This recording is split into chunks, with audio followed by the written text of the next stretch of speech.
Hello? So, we're doing a Friday Facts and a tutorial and a trailer video with Mojo. Yeah. And here we go. It all started 8 years ago with an idea for a game about automation. A game where you build a factory, defend it, optimize it, and scale it to insane sizes. A game full of machines, transport belts, robotic arms, trains, flying robots, and so much more. The idea became a prototype. The prototype turned into an early access game. And now, at long last, Factorio is ready to launch.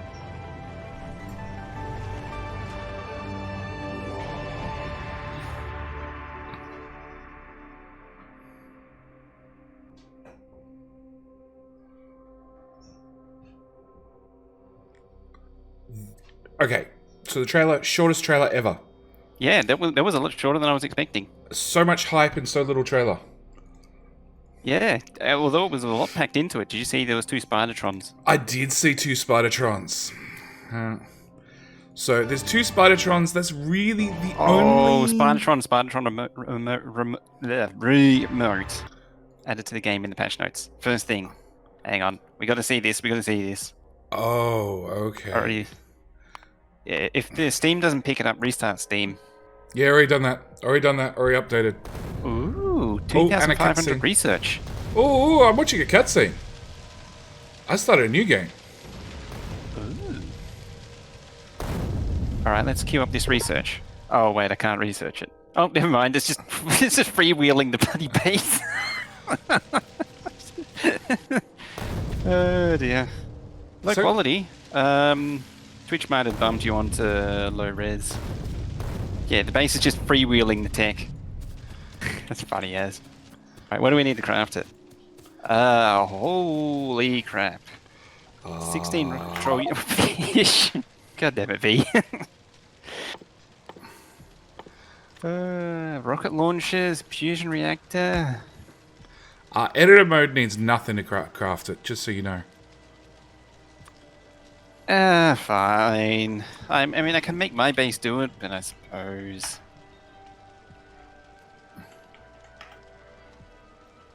wherever the hell it is. There they are. Yeah, there was also a remote. After sending someone move commands from a restaurant from map or connect. Hey, to see, Spidertron. all that fish collection. Oh in my god. I have a Spidertron. I can organize order around the map.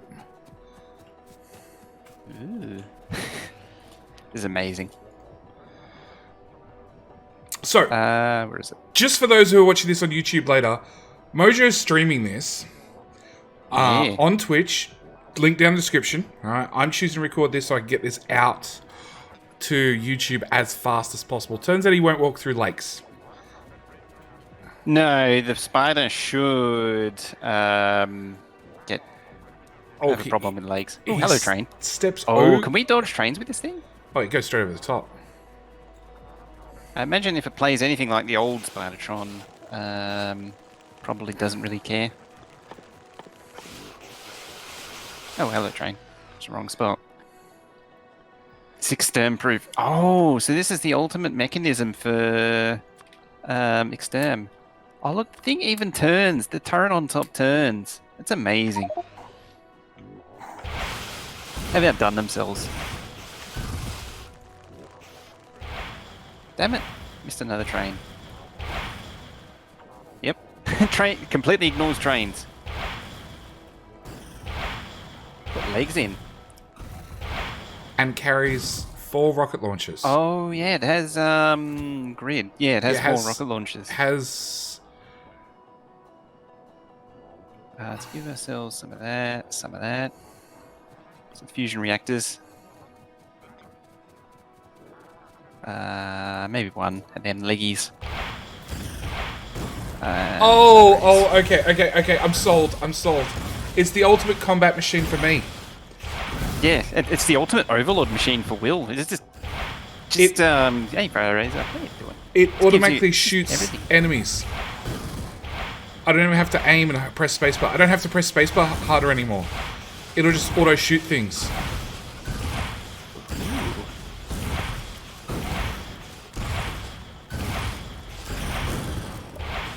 I just got to go all the way. You race to the edge, machine.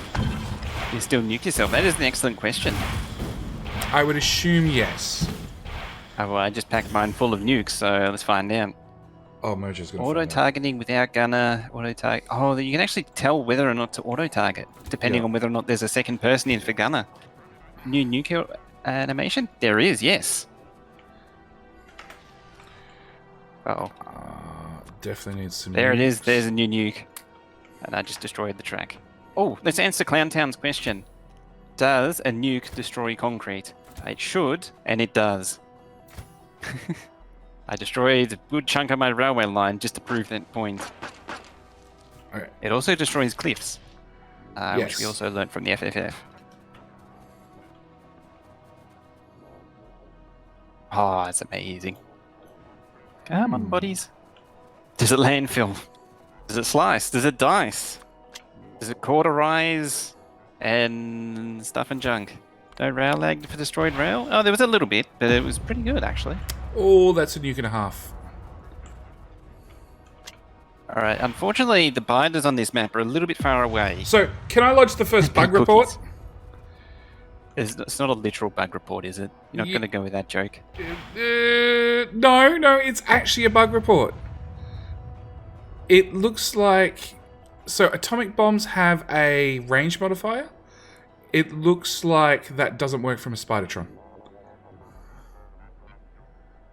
Yeah, it does seem to launch very close. Does it traverse over water? It doesn't, unfortunately. Destroy oil patches, asking the real questions. I don't think it did. Oh, have a look at that. There's a lot going on. Oh, is that just a one thing, or is it doing multiple? Can't quite tell. You see the rocket actually went forward with the Spidertron and then kicked backwards as well. It's really interesting. Oh, hello. All right. I want to get through a Friday Facts. All right, let's have a look. It's fine. You think a webcam? Yeah, the webcam's working fine. Australian webcam. It's the right way up. Yep. So we're at Friday Facts Okay. 360, and of course we've got Mojo, as always. Hello. So this is by Coverx V and the Factorio team. So the atmosphere whole this team. week was kind of special. We experienced the feeling of the final release being on the horizon many times, and we're shown that it isn't just the case time and time again. So it feels very special when it's actually becoming reality. We're trying to be especially careful with last-minute changes to make sure that we didn't introduce any major bugs on our precious 1.0 release. The image of all players having the game crash on some simple stupid bug is horrifying. Now, just for the record, in my Discord right now, there's an over-under bet, and currently it's 1.02 is the most common bet for... So the within 24 hours, we're going to have 1.01 and 1.02 released. We'll see whether that holds true or not, but yeah.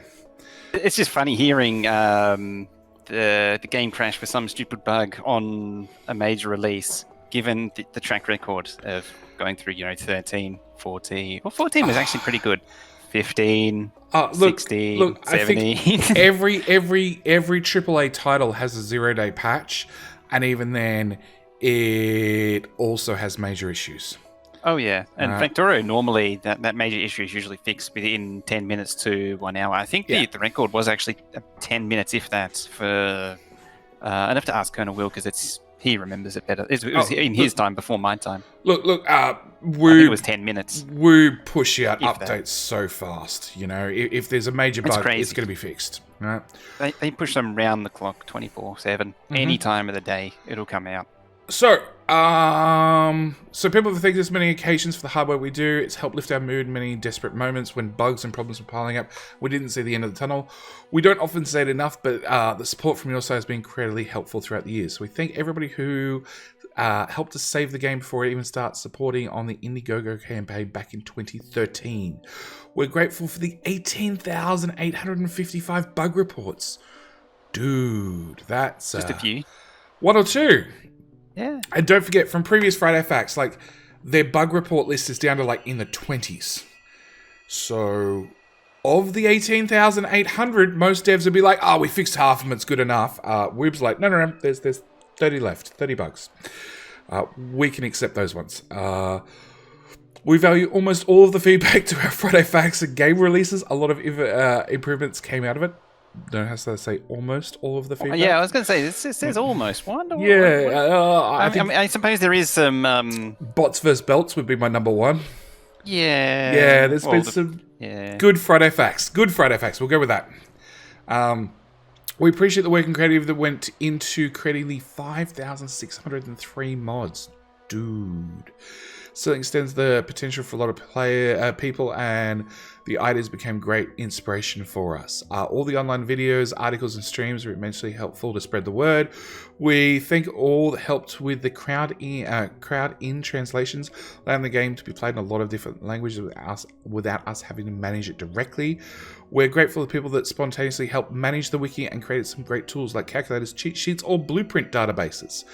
We value the effort put into organising events like Factorio MMO and Clustoria, etc. There you go, Sai. You finally got a mention. There he is, yeah. That was a really big Factorio and Gridlock Cluster. Those were some great events. Yeah.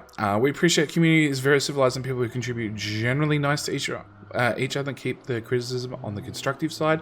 Lastly, I'd like to thank you, all of you who bought the game and allowed all of this to happen. Funnily enough, in the trailer video, because the chat's been going for hours, I've seen many people say, I finally bought the game after pirate it for however long because I wanted 1.0 access.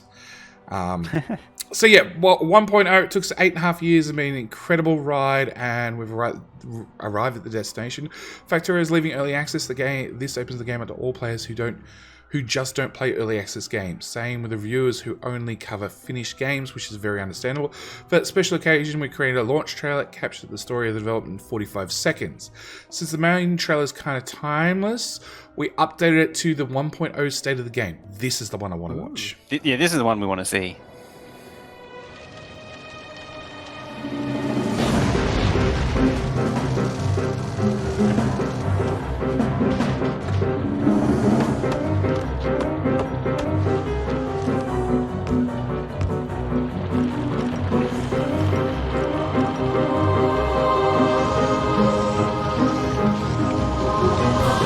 Sounds. Yeah, the music's still got that oomph in the background. Certainly got that oomph.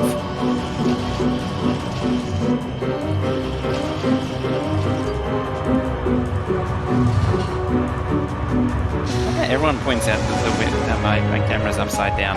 It's just an Australian thing. It's normal. You should watch TV in Australia.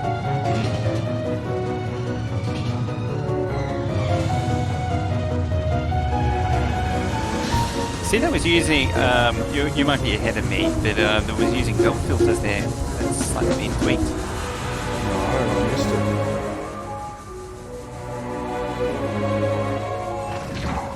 it. We're sorting the coal, the iron, and the copper.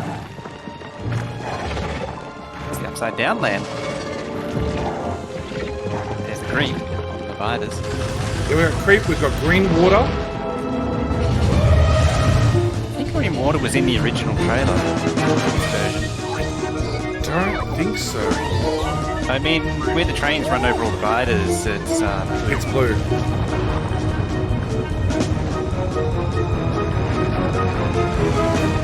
When I respawn after the little incident with the Spidertron and the nukes that I packed into it, I need to check that. Oh, there's a Spidertron on the top right-hand corner of the trailer. Oh, yeah. There it is. Oh, I didn't turn that off. So we released pretty much all the content in 18, and there's nothing left for 1.0 other than the formality of it's complete. The crash site, nuke, alien decoration, polluted water, all awesome, but not too impactful. As a result, we really want to add something to make the release special. A vehicle that can be driven or remotely controlled. It can traverse objects in small bodies of water. It has built-in radar, and you can place blueprints in its vicinity. It has the equipment grid, so it can build with construction robots and use combat equipment. Has 4 rapid-firing rocket launchers that can shoot automatically. Can be researched very late in the game. All science packs except space science. I think it should have used space science, to be honest. Hilariously, it still took me, 15 seconds to research? Yeah, you loaded a mega base and you get this stuff instantly. Yeah, it turns out, and the base didn't even have a supply of copper. It just freewheeled this technique. Love mega bases. Multiple of them can be deployed at the same time, but each requires its own link controller. That means it can be used as a tank upgrade. It's a less automated version of artillery or a builder repairer. We look forward to seeing what other uses you can invent. We haven't added it earlier, as we just saw it as a gimmick without too much content and gameplay mechanics. This changed rather recently when we had the idea of a remote control combined with the equipment grid, so we decided to extend our already crazy to-do list and added this as a last-minute bonus. I honestly think it was well worth it. Oh, yeah. I love that they just completely played it down. We've been waiting. So Spidertron was asked for in what version? Some really early version. It was between 12 and 13. It came up in an FFF randomly as this concept. We saw it. I think there was an animated thing of it moving around. Yeah, there's nothing ever came of it. The code's been in the game forever, and it had inserter arms.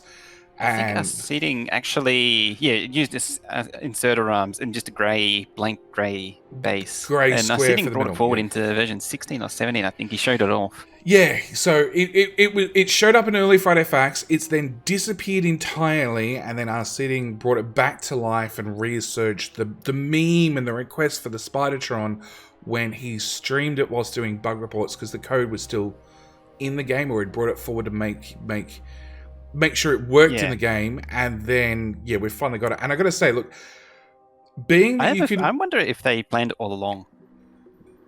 Well, maybe, but look, the fact that you can build them, they're expensive, don't care. You can have multiple of them you can control around.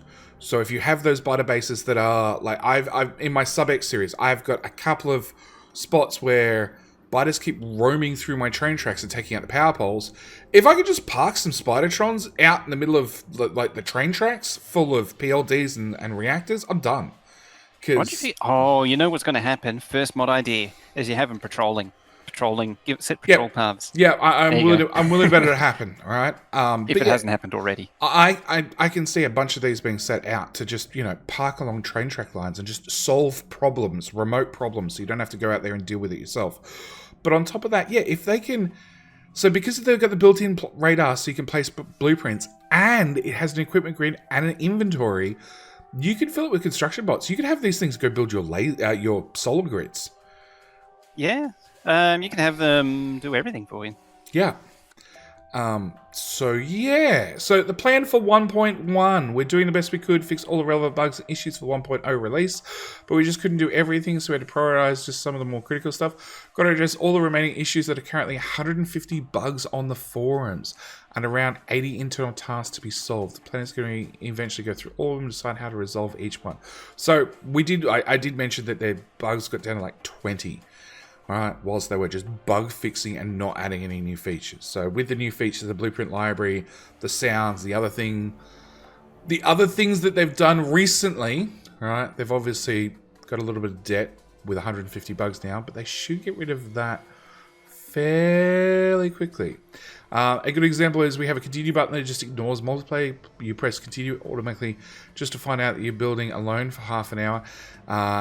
It is my Covrex personal story, actually. 1.1 is going to focus on filling the most obvious gaps in our existing feature set, not adding some new major content. So, continue rejoining a multiplayer map. Sounds great. At the same time, can we get a saving of passwords for servers, please? Oh my god, that's like we've been wanting that for so long. Yeah. So this Spidertron, it has an equipment grid, so you can put all of your equipment into it. So reactors, batteries, exo legs, PLDs, the whole works. PLDs. Yep. So when they first started the Friday Facts, it was a time when we worked a lot, but wasn't really released for a while. People started to ask whether the game was still being worked on. So this was our first motivation. Eventually, we learned many additional advantages of the blog, other than just being a dead man's Switch. Established communication channel between us and the community. Started to be internal every week milestone to get something into presentable form. In some cases, even motivated us to add a cool last-minute feature to make the topic feel more complete. This is how the undo and copy and paste feature was created, for example. There you go. That is true. Quite a few FFFs felt like they, on the spot, threw something in that sounded interesting. Yeah, look, as I said, some really good ideas have come from the Friday Facts. The other thing, too, is that the opposite is also true, which I really appreciate, is sometimes they just don't have anything to say, like, because they're really busy. I think this happened leading into version 14 or 15, where they said, not much to report here, just flat out honest. No trying to pretend, no facade, no pretending, just saying, okay, we can't show anything cool because we're just really focused on doing these technical things. Well, there has been... exactly why. So the time you and I have been covering the Friday Facts, there has been, like, at least half a dozen weeks where they're just like, we're fixing bugs. That's it. That's the whole Friday Facts. It could be summed up in one sentence. And then they give you some analytics with those bugs as well. Yeah, they've fleshed it out a little bit, but it's essentially... We've got nothing fun to present. We've got nothing interesting to present. We're fixing bugs. Like, we're down to 50 on the forums. We're down to 20 on the forums. We're down to 150 on the forums. Like, that's pretty much it. And being a software development company, like, sometimes it's just about the bug fixing. Other times, yes, they're adding new features, like silently sliding a Spidertron on. But yeah, they do also mention it became a great archive of the evolution of the game throughout the years, opening old posts like reading our own diary, which is 100% true. I've gone through, wandering through the old Friday Facts, pulling images out. Oh my god. And some of the images Spidertron needs a logistics requester slot so it can automatically request rockets. There's your second mod idea. You can't just remotely control it over to a couple of long-handed inserters that are going to put rockets in it for you? Come on. No, you got to automate it. So we need to automate it patrolling and automate refilling. That is automatic. You just tell it to move into a range of a long-handed inserter that's going to put rockets in there for you. But don't you need to constantly control? I haven't actually tried the remote yet. The remote lets you move it around, literally from map view.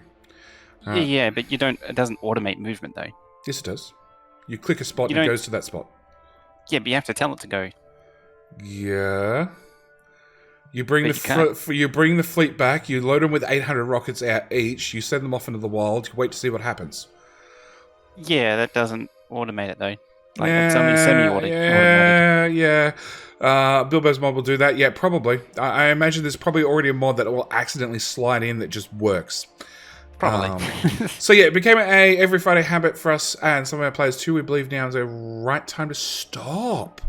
Hardly been a better moment to do so. It should be very understandable that we need a break. Also, we need the freedom to think about the long term without obligated to cut it into small chunks for Friday Facts. Since you can't expect a weekly post from now, I want to say a way for you to be notified once we have something special to say. Feel free to give us your email address so we can let you know. For now, please enjoy the game. We'll be back. Damn. All right, So no more Friday Facts. There you go. That's... I feel like it's the end of an era. Yeah, but I feel a little bit like I've lost an arm or something. It's like... It does feel like that, doesn't it? This is 360 Friday Facts in a row. Okay? Yes, 360 Fridays. They never failed to post a FFF since the original complaint that they don't communicate enough, which started in the first place. Yeah. And they've been mostly on a Friday. I was going to say 11:59 on Friday night. Still Friday. But there's been a couple of Saturday ones as well. There have been some late ones. There have been a few late ones Saturday. I think there was a few. I think there had a good reason for it. Actually, I think there's even been a couple of Thursday ones. All right, early in the piece. So look. But yeah, it feels like it's one of the things I really loved about Rube. You could every week have a look and say, yes, we've done something. Like every week you could say, yes, they've done something. There's updates. There's something happening. And it's one of the things like you and I both commented about Coffee Stain Studios and Satisfactory that having something resembling a Friday Facts would be really nice from them and other devs. So yeah, and even thing for the ones that even do them, my complaint is that they're highly corporatized. Highly corporatized, or the other one I've seen is a couple of devs have done them, but they're not guaranteed weekly. They're like, we'll do an update Just when we do an update, and to me that's not good enough. It's like no. Like having these weekly means I could go check the page every single week on a Friday and go, hey, there's a Friday Facts. There's something to read. There's something to happen. So yeah, but yeah, with that, I think we're done. I think we need to go look at 1.0 and play with 1.0 and leave Mojo to stream 1.0. And I'm going to get this video out, and I'll see you guys with a new series, new episodes, and probably a What's New in 1.0 video in the not too distant future. But with that said, thank you guys for watching. Do hope you've enjoyed, and I'll see you guys in the next one. Bye. Bye-bye.